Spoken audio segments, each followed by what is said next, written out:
So my name is Bo, and I am working as a staff communication systems engineer at Impinj. And I'm Kuan. I'm a senior engineer at Novo Nordisk. And we're both serving in the international grad student ministry here at UW Seattle. My spiritual background is that I was born into an atheist family in China and immigrated to the US when I was around 8 to 10 years old. So I had really no exposure to Christianity or church. Yeah, so for me, I was born and grew up in China until after college, and I came to US for grad school, and I never imagined going to a church. I think one thing that I noticed pretty much immediately was that the Bible study teacher, he wasn't actually a pastor, Cho, he was actually a chemistry professor. That was his job.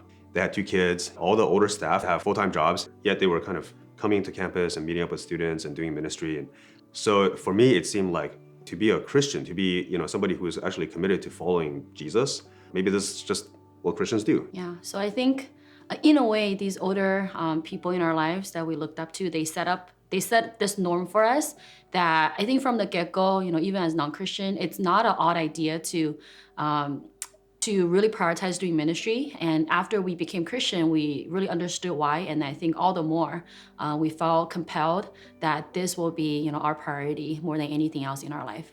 Yeah, so I think the week after we became Christian, or maybe the month after, we started reaching out to our lab mates, and our friends in grad school, family members, and invited them to different things that we were putting on, like for example, the skit that both of us we acted in, and we urgently pulled them in, because we were so young and so full of zeal, hey, come check out my skit, and they came, and we didn't really know what to do with them after that, but we had this zeal, to do ministry as even PhD students. We really have a heart for our fellow grad students because we know how, I think, hard life is, not just because, academically and, kind of pressure-wise it's hard, but just how they're kind of in this life trajectory where they're so focused on one thing and they're missing out everything else about life. I think to be an international student is actually really hard. I mean, it's really lonely. To be a grad student is also really lonely.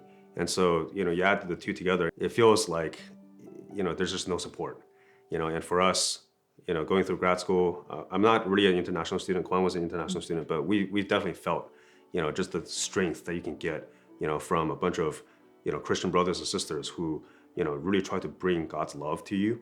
And I think as we kind of engaged in this type of ministry over the years, yeah, we really get to see people being blessed in concrete ways, and some people are even saved, into eternity. So I think it's a really rewarding ministry. It's not always easy, because sharing the gospel with international students, many international students are not interested, and so I think we sow a lot of seeds. But for the few students who do respond, the hearts open up to God, open up to the gospel, I think that makes them just so much more precious. It also helps us to kind of just appreciate, just the preciousness of the gospel as it came to us in our lives as well. After our work is over, that's when our personal ministry starts. So we will go to campus and meet up with students and teach them about the Bible and Christianity. So for some of the meetings, we actually schedule them over lunch breaks. So 1 or 2 times every week, we will hold lunch meetings with our students. Those meetings are normally mentorship meetings where we gather a group of grad students who need help, and then we will kind of help them with things like job search, time management, and other different kind of grad student related issues. So for staff meetings, we have usually a couple per week where we plan out different events that we're going to have. So for things like our Sunday service, or any special talks that we're holding that week, or different dinners that we're holding for students.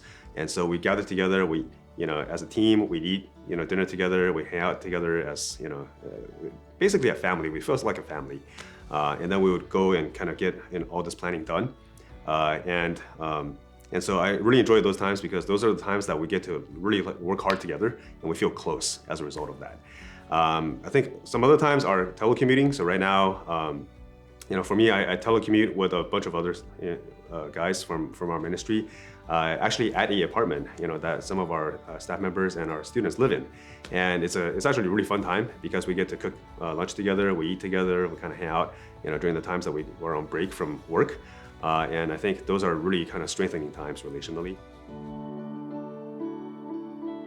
I think actually, objectively, our work is pretty flexible, but I think that flexibility is mostly by design because we said no to a lot of other type of jobs that's more demanding in terms of time and energy spendage and travel requirements. Yeah. And I think also we are very motivated at working really hard at work.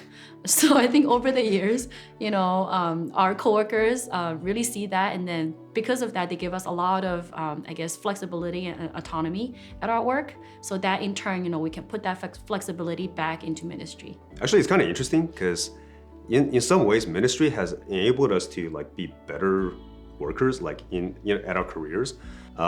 So I think one thing that we really grew in, at least for me, is being able to be organized, at kind of thinking through different tasks and stuff, because at church, all these ministry events, we have to kind of plan things out and delegate them to people. And so, at least for me, I take this to my work, where, all the different tasks that need to be done, I'm able to kind of sort them out now, in terms of priority and schedule. And I think that's really something that, I gained from, just many years of ministry planning. And I think finally, just in terms of people skills, I'm, nerdy engineering PhD nerd, Same here. Okay. And in ministry, we talk to a lot of people. We deal with a lot of different types of people, and we're trying to understand each person's story, and to really kind of connect with people on a fundamental level, right? To build up these kind of deeper relationships. And I think, that practice of really trying to connect well also translates to work, where we can connect better with our teammates, and we can resolve interpersonal conflicts a little bit better.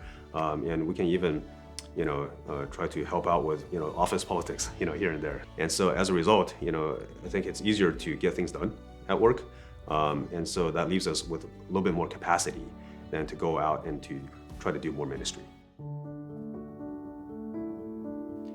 Yeah, so we have 2 children, both boys. They're aged 5 and 2, so they're really crazy, and bouncing off the walls and stuff. Yeah, and I remember when our first one came, Ezra.